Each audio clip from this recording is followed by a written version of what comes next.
Como leer un anuncio con contenido oculto invertido satánico. Mostraremos en este canal un anuncio con lenguaje invertido. Lo primero que observamos es la marca C, A.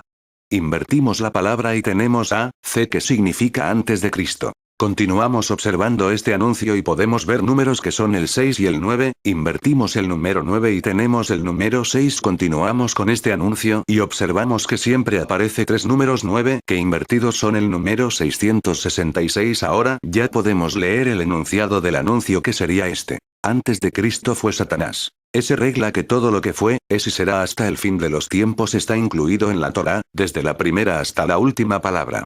Y no tan solo en un sentido general, sino hasta el menor detalle de cada especie y cada uno de los individuos, y hasta el detalle de cada detalle de cuanto le ocurra a este desde que nace hasta que deja de existir. Genio de Vilna, siglo XVIII, citado por Arrakis. A niveles más profundos, el lenguaje inverso puede revelar patrones de pensamiento inconscientes, incluyendo ciertas razones que justifican el comportamiento y la enfermedad, información que podría utilizarse para ampliar los procesos terapéuticos y de curación. David Yonoates. Nos gustaría, ordenando un poco los pensamientos, presentar algunos apuntes que hemos tomado sobre el fenómeno del lenguaje inverso, descubierto al analizar los sonidos que produce la voz humana grabada normalmente en una cinta de audio, cuando es pasada haciendo girar al revés el motor del reproductor, pues en medio de los extraños sonidos que se escuchan al reproducir la cinta hacia atrás, se pueden apreciar normalmente palabras y frases con sentido, cuyo significado pareciera referir directamente la preconciencia o el inconsciente de quien está hablando.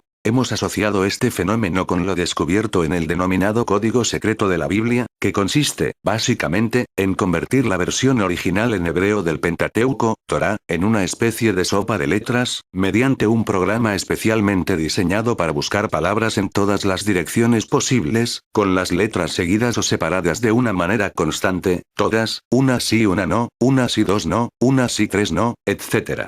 Una vez hallada la palabra clave, por ejemplo George Bush, se hace una búsqueda similar alrededor, resultando ello en el hallazgo de nuevas palabras relacionables, que pueden configurar profecías, algunas de las cuales se han cumplido, incluyendo la fecha exacta y el nombre del asesino, como en el caso de la muerte de Isaac Rabin. En el caso de Bush, aparece asociado a trampa y a fin de los días ver notas, junto con Sharon, el nuevo código secreto de la Biblia, Michael Rosnin, Planeta, Pac.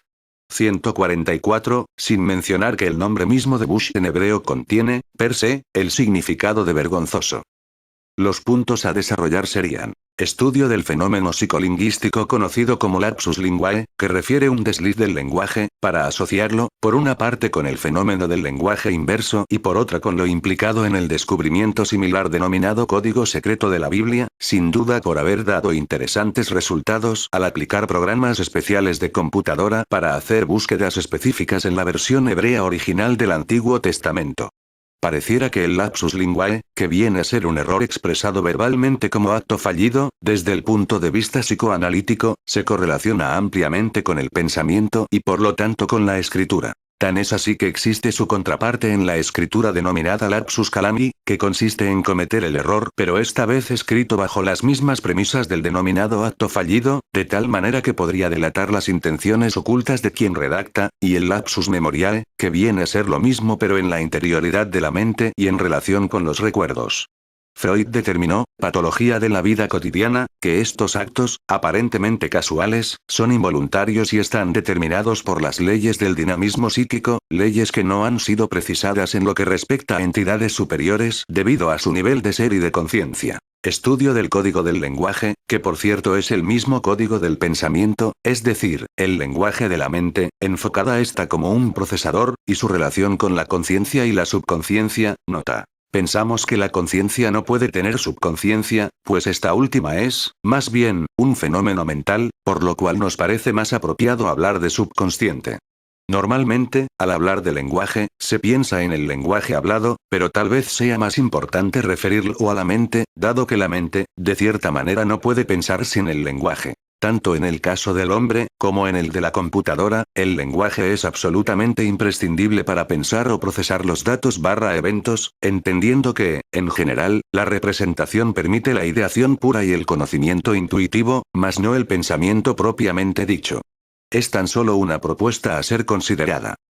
es necesario comprender que la mente no percibe. El verdadero perceptor es la conciencia y la psicología reconoce esta última reducción del proceso como apercepción, obra citada en nota 2, pero, de alguna manera, en el complejo conciencia-mente, la conciencia le entrega a la información producida por la percepción a la mente, que procede a pensar, entonces, aquello que fija su atención. Empero si la mente se halla en completa quietud, es decir serena y sin pensamientos, en estado de no mente como diría Oso, la conciencia manejaría directamente todo el material producido por el aparato perceptor, representando la realidad y posibilitando conocimiento intuitivo, pero no lo procesaría porque la conciencia no trabaja en el eje del tiempo y ninguna computadora puede procesar sin reloj, sin una base de tiempo. Esta observación debería, por supuesto, investigarse más, tanto desde el punto de vista teórico como desde el punto de vista experimental y filosófico. Si se comprueba alguna correlación, la misma tendería a demostrar que toda conciencia codifica automáticamente, al expresarse mediante el lenguaje escrito y barra o hablado, en el sentido mencionado de una codificación velada e invertida, pero con una profundidad proporcional a su grado de desarrollo y expansión. En otras palabras, el autor se pregunta si todo discurso, en el lenguaje que sea, no implicaría la misma polivalencia, lo que se afirma a nivel consciente es puede ser negado ampliado a nivel inconsciente, detectada mediante el programa elaborado por el Dr. Eliyahu Riggs, matemático y creyente judío, que permitió realizar el sueño del físico Isaac Newton, quien aprendió hebreo y dedicó la mitad de su vida a esta búsqueda. Lo importante, y que, además, tiende a demostrar la hipótesis expuesta, es el hecho de que aplicándole el programa, por ejemplo o al texto de Moby Dick de Melvine, aparecen inmediatamente frases con sentido. Vincular estos puntos con el fenómeno del lenguaje inverso, partiendo de la hipótesis de que la conciencia, quien es el verdadero actor de toda la vida del sujeto, tanto de la interna como de la externa, desde el punto de vista conductual, mantiene un intuito o imagen vivencial continuo de la realidad completa, no así la mente, que maneja niveles separados dado su comportamiento mecánico. El núcleo de la hipótesis que manejamos consiste en asumir que la conciencia, al expresarse a través de la máquina humana, consultar a Pedro Ouspensky, Psicología de la posible evolución del hombre, codifica, es decir, utiliza el lenguaje, expresando simultáneamente, su aprehensión de la realidad en todos los niveles, siendo más implicante y significativo en función directa de sus valores y contenidos.